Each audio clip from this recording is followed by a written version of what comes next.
And a new fever and flu clinic opened up this morning near Huntsville Hospital. The clinic is for anyone showing signs of the flu and for people with potential exposure to COVID-19. It works kind of like a drive-through. People drive up to sign in and they sit in their cars until they're called to come inside. The only people allowed inside are the sick patients. Now, not everyone who comes to the clinic will be tested for COVID-19.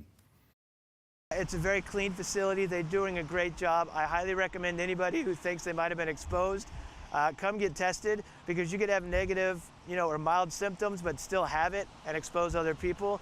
The clinic will be open on weekdays from 9 in the morning until 5 at night.